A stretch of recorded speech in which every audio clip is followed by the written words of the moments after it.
This is Jacqueline Marcellus. It is October 25th, 2019. The time is currently 8:23 p.m. Today I will be interviewing Ms. Shemaha Oni from Flowing Grace Transportation. Her title is an operational manager. How are you today? I'm good. How are you? I'm good. So today, if you don't mind, I'm going to be asking you some questions about your business and how you got here and just some background information about it. Of course. No problem. All right. So the first question I have is, how did you land this business and what steps did you have to take to get here? Well, that's a good question. It's mainly a family-owned company. So my husband and I both decided that we wanted to start our own business and to kind of venture off, have something on the side, aside from what we normally do, as our careers.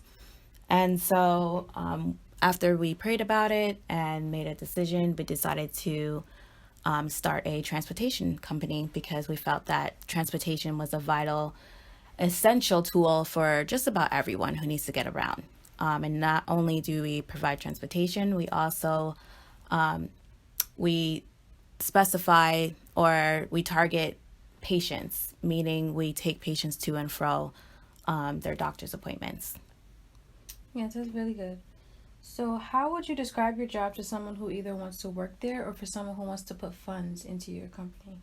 So I would say that the job mainly has to do with making sure that the company runs smoothly. In short, that's what I would say to someone. And to add funds to our business, like for example, to invest in our business, that's simple. Just give us a call. That's Flowing Grace Transport, and we can decide on how you can invest funds into our business. Yeah, so if I want to invest, I just call you? That's right. Deal with these challenges. Some of the challenges I face, I would say the two biggest things are retaining employees, quality employees, because you can get some less qualified employees, Yeah. and they don't stay that long. So retaining effective employees is hard. And then the other challenge is probably keeping up with cash flow with the company.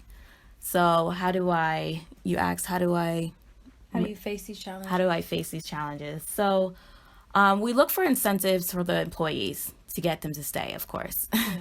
And we go through a series of tests that they have to qualify to get a certification in order to work as a qualified driver. So we can usually wean them out that way. Yeah. And the cash flow problem, we just have to basically stay on budget. That's how we keep not running into problems concerning finances. The fourth question I have is, what type of education is needed? Like, I know that I need a high school diploma and everything. I just want to know, like, what type of degree is needed for wanting to become a business owner.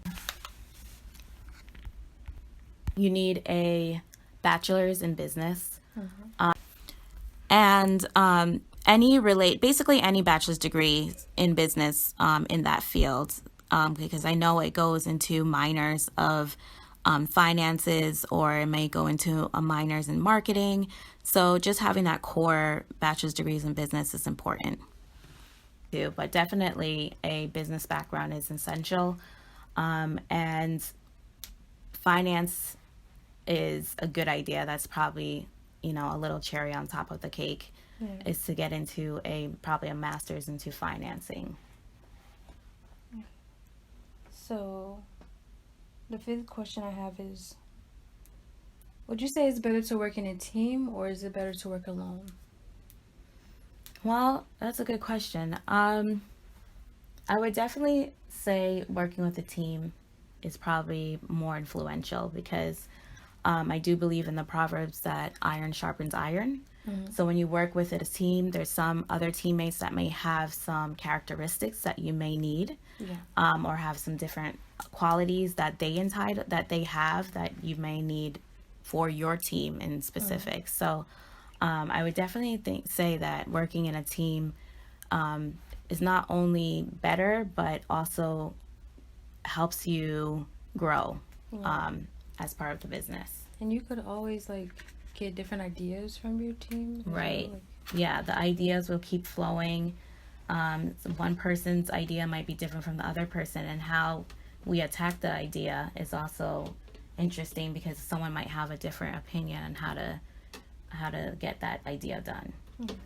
so I have two more questions left. So the sixth question is, describe your profession, including job duties and daily routines. That's not really a question, but it's like a, Yeah. So our daily routine. Well, my daily routine would be checking in on each department head, making sure that things are being done.